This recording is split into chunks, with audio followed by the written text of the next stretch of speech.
Warm welcome to you all. We shall begin the poem The Snake Trying. It's written by the poet W. Ross. Name itself suggests snake trying. The poem is on snakes and there is no rhyme scheme in the poem, means you will not find the rhyming words at the end of the line. But the important thing to remember here is that it is written in a free verse. We have done uh, previously other poems also. Those poems were also written in free verse, means without having any kind of rhyme scheme in the poem. And the name, the snake trying, as we'll go through the poem, you will understand what is actually the snake trying. Is it trying to harm us or is it trying to run away from us? Will be done in the poem as the poem continues. Most of us think that snakes are fearsome symbols of death, dangerous, poisonous. But here, the entire thing the poet has made the picture clear by saying that the snake itself is a victim and it is trying to run away from us, means from human beings. Here it is said that the snake is trying to run away from us, and we should also understand that there are only 4 to 5 species of snakes which are poisonous. The rest of the snake are poisonous, but we humans fear snake, and most of the snakes are killed by people at their very sight. People think that it might be poisonous and they kill the harmless creature. So here the poet tells us something about the snakes and that we should not actually harm them, we should not kill them without any reason, because they are just one of the species that the environment and the nature has provided us.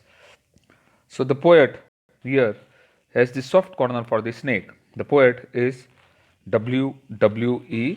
Ross. So we shall go through the poem, a very easy and a simple poem about the snakes. You all might be having some or the other knowledge about snakes. Here the poet has told us that we don't need to fear about the snakes. We should not have any kind of fear about the snakes. But obviously, precautions are necessary, and the snake is afraid of us more than we fear them. So, here the poet pleads the human being to treat snakes in a kind manner. We should not just kill them whenever we see them. We should not, we should be more loving, caring towards them, because they are just the part of the cycle of the entire ecosystem. So, the snake trying, we shall continue with the poem. The first line itself is from the title of the poem, the snake trying to escape the pursuing stick. Pursuing means which is behind you, which is uh, trying to harm you, which is just as the poet says that the snake is trying to run away from the pursuing stick. Stick, you understand what it is. So, and before we begin the poem, there are few slides that are available. You should read them. Very necessary and very important for you to understand few things about the creatures. So the snake is trying to, as I told you, that the name of the poem is snake trying, trying to run away from us, trying to hide from us, trying to protect itself from us, trying to live and not die due to the human beings. To escape the pursuing stick means somebody is trying to kill the snake. He's holding a stick in his hand and to kill the snake at its very sight with a sudden curving of thin long body. As we all have seen snakes, it has a very slim, thin body and it doesn't have any legs, feet, so it keeps on crawling. So the movement of the snake with a sudden curving, it curves itself and walks, crawls with a sudden curving of thin long body. It is a long body also. Snakes are of all different size, that we should also know, from a very small to a very large one. So with a sudden curving of thin long body, it is a very thin and long body, it is curving itself and moving away. How beautiful and graceful are its shapes. The poet says that if you watch closely, it moves in a very beautiful and a graceful manner, very soft, delicate creature, and the movement itself is also worth watching. So it moves very gracefully in its shape, it keeps on moving. He glides through the water away from the stroke. And what does the snake do? If somebody is trying to kill it, it tries to run away, and whenever it sees the water, it goes into the water so that it can live and nobody can harm it. So the snake is trying to run away, to hide away, and gracefully are his shapes. He glides through the water away from the stroke of the stick. When somebody is trying to kill it with the stick, it goes into the water so that there it could be safe from the pursuing stick or from being killed. Oh, let him go over the water. What does the poet say? Please let the snake go over the water. Don't harm it. Don't try to kill it. Oh, let him go over the water. Into the reeds. What are reeds? Plants with thick stem that grow usually near the water, inside the water also. So the snake tries to hide itself in those reeds, in those tall grasses, in the plants, small plants that are growing in the water, any water body, lake, river, anywhere else. Oh, let him go over the water into the reeds to hide. What will it do? It will just go there and try to hide itself. It will swim, because snakes also, we should know that, are very good swimmers also. They can swim in water too. So into the reed to hide without hurt. So the snake tries to run away without getting hurt, without being hit by the stick.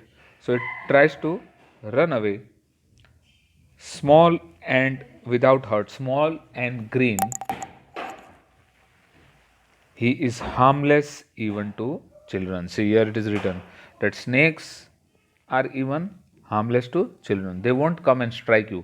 They won't attack you unless you disturb them or unless they feel frightened. If you will not disturb a snake, it will go on its own way.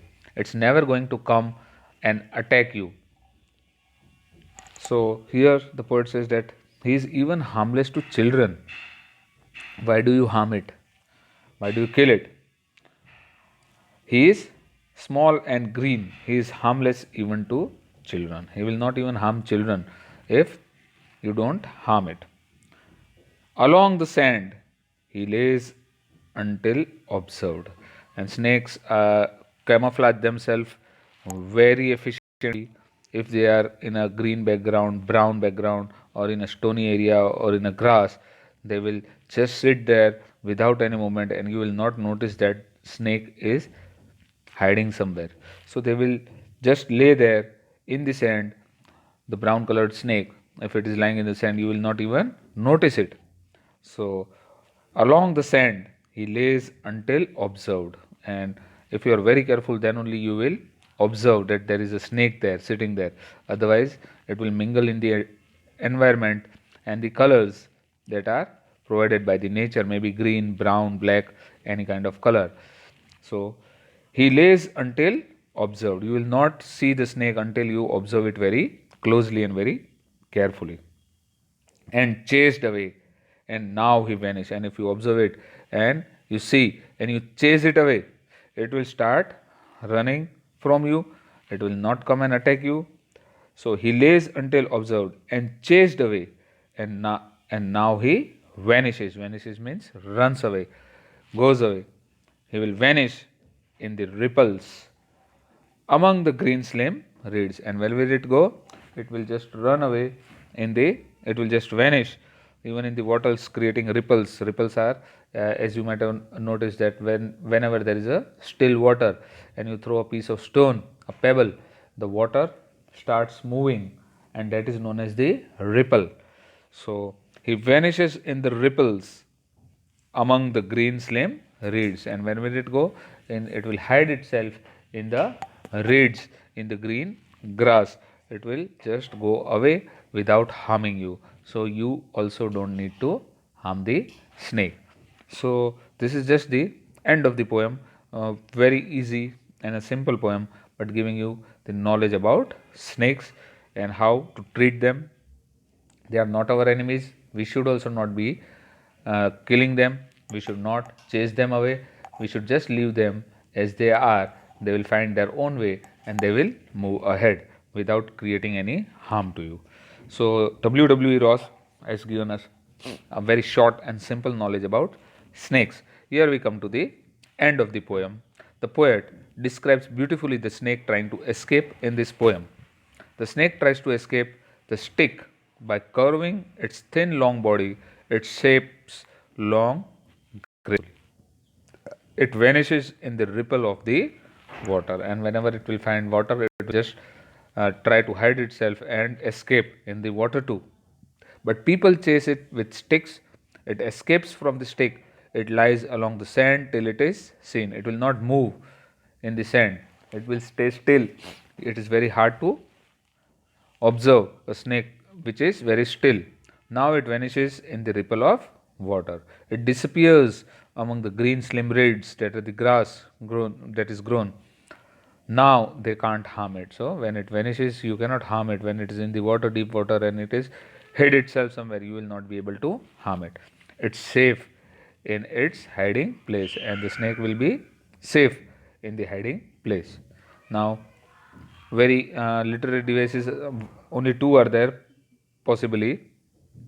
First one is the alliteration, that is in the line, he is harmless even to children. We have done that line. That is the alliteration, cause the sound of H is repeated. He and harmless. H is repeated here. So it's an alliteration. The other figure of speech here is transferred epithet. Where it is used in the second line to escape the pursuing stick. Why it is transferred here? What is transferred? The adjective that is used with a noun refers to the noun other than the one with which it is used. So, pursuing stick. The stick itself cannot pursue, the stick itself cannot run or chase anybody, but actually a human being, a person is holding that stick and he is running behind the stick, behind the snake. So here it is transferred epithet, to escape the pursuing stick. Actually the snake is running away from the stick, but the stick isn't moving. It is used for a human being who is carrying the stick and who is trying to kill it. So the person who is holding the stick, not the stick, but the person here. So it is transferred epithet here, and we'll also discuss very short poem. So short question answers are given on the same page of your poem. What is the snake trying to escape from? Very easy answer. The snake is trying to escape the person who is chasing it with a stick and is trying to hit it or kill it. The first question. The second one, is it a harmful snake? What is its color? So that is also given in the poem if you read it carefully. The snake is harmless. First of all, it is green in color. The poet finds the snake beautiful. Find the word he uses to convey its beauty. Now, the poet finds the snake, the poet loves the snake, and he says that snakes are also very, very beautiful. Find the word which gives the beauty of it. The word used to describe the snake are beautiful and graceful. These are the words which are used to describe its beauty. What does the poet wish for the snake? What does the poet wish for the snake? That is the entire meaning also, central idea of the poem also. The poet wishes that the snake saves itself and it lives peacefully. Next thing, where was the snake before anyone saw it and chased it away? Where was the snake before somebody saw it and then when he saw, he started chasing it with the stick. Where was it before? Where does the snake disappear? And when it was discovered, where does the snake disappear? Where does it go? Before it was seen, it was lying in the sand. Where was it? It was lying in the sand. Remember that. Not in the water or in the reeds, but it was on the sand. That is also in the poem. So before it was seen, it was lying in the sand. It disappeared behind the marshes plant, means it disappeared in the reeds.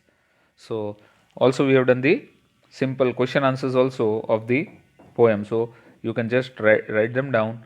The poem has been completed. Very simple poem. The love, the snake trying. The snake, after once again, the snake is trying to run away, hide itself in the water, in the grasses, in the reeds, to protect itself from the pursuing stick that the human beings are using it to kill it, to chase it away. So the snake is trying to run away. Here we come to the end of the poem. A very simple poem. Just read it, go through it, and do write down the question answers also, as I tell you always in your fair book. The poem here comes to an end. Do read the poem and do write down the question answers. Until we meet again, stay home, stay safe. Thank you very much.